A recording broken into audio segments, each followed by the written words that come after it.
तो आज का टॉपिक है हाथ हल्का भारी होने का तजर्बा। मतलब आज हम अपने हाथ को मतलब एक तजर्बा करेंगे कि इस पे क्या चीज़, इस पे क्या रखें और कैसे मतलब ये वज़नी और कम हो सकता है। तो इसका हम तजर्बा करेंगे। किसी आप पुरसकून जगह पर जाके बैठ जाएं और अपने एक हाथ को ना ऐसे करके तस्वीर कर लें कि इस पे मैंने गुब्बारा बांधा हुआ है और मतलब हार्ट एयर बलून बांधा हुआ है, वो ऊपर की तरफ जा रहा है और दूसरे पे आपने डिक्शनरी रखी हुई है। तो जब दूसरे पे डिक्शनरी रखी हुई है तो आप देखें ना, खुद ब खुद आप महसूस करेंगे, आपको अंदाज़ा हो जाएगा कि एक हाथ हमारा ऊपर जा रहा है और एक हाथ हमारा नीचे जा रहा है। आपको मतलब एक तजर्बा होने जाएगा, शुरू हो जाएगा, एहसास शुरू हो जाएगा। ठीक है ना?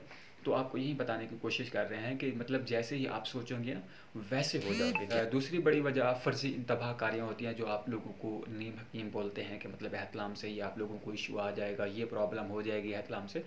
तो ये वैसी ही फ़र्ज़ी तबाहकारियाँ, जैसा कि आपने अभी फ़र्ज़ी तौर पे सोचा है कि मैंने मतलब अपने हाथ पे एक बलून बांधा, वो ऊपर चला गया और मैंने एक डिक्शनरी रखी, किताब रखी, वो नीचे चला गया। तो आप लोगों की सिर्फ वो थिंकिंग थी, वो आपने सिर्फ सोचा, मतलब वो था नहीं।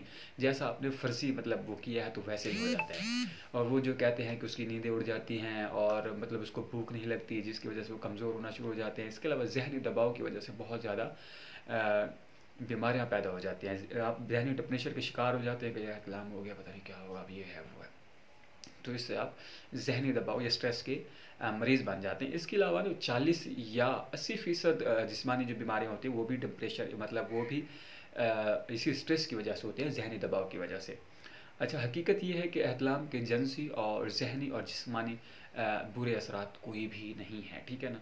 इसके अलावा मैं आपको एक और मिसाल भी सुनाता हूँ कि एक दफ़ा मतलब जो इंसान की जैसे तवक्कुआत होती है बंदा वैसे ही होता है। तो कुछ अरसा पहले कोई एक एग्ज़िबिशन हुआ था, वहाँ पे लोग इकट्ठे हुए थे और वहाँ पे उनको बोला गया था कि आपकी तवक्कुआत क्या हैं? आप क्या सोचते हैं कि 1 साल बाद आप क्या होंगे? तो उनमें से सब ने ना एक-एक पर्ची लिखी कि हम 1 साल के बाद ये हम मतलब कर देंगे, हम ये हो जाएँगे। तो 1 साल के बाद जब उनका दोबारा एग्ज़िबिशन हुआ तो वो दोबारा वापस आए, तो उनसे पूछा गया, जो डॉक्टर था जिसने पूछा था, वो डॉक्टर भी उसमें शामिल था। तो यार क्या आपने अभी सोचा है, क्या लिखा था? उन्होंने कहा है कि जब पर्ची खोली गई कि यार मेरे नाम की पर्ची थी कि मैंने क्या सोचा था, उसको देखा कि वो वैसे ही था क्योंकि एक्सपेक्टेशन वैसी थी ना उसकी। तो इस वजह से उसने बोला कि यार जैसा मैं सोचता हूँ वैसा ही हो जाएगा। उनमें से एक बंदा हाज़िर ना हुआ, तो जब उसकी पर्ची खोली गई थी तो उसने लिखा था कि हमारे हमारे इलाके के या हमारे मतलब जो हमारे इलाके के मर्द होते हैं वो बहुत ज़्यादा जल्दी, या हमारे ख़ानदान के जो बंदे होते हैं वो जल्दी फौत हो जाते हैं। तो 1 साल के बाद मुझे लगता है कि मैं मर जाऊँगा।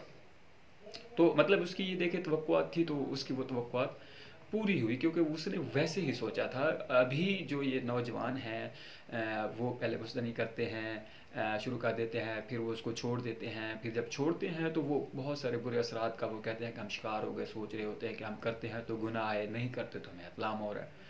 तो हालांकि ये कुछ भी नहीं होता, वो सोचते हैं खाली। क्योंकि वो क्यों सोचते हैं? वो इसलिए सोचते हैं कि उनको जो नीम हकीम होते हैं उन्होंने उनको उनके जहन को ना उनको अलग अलग चीज़ें सोचने पर मजबूर किया होता है। तो इसलिए मैं ये वीडियो बना रहा हूँ।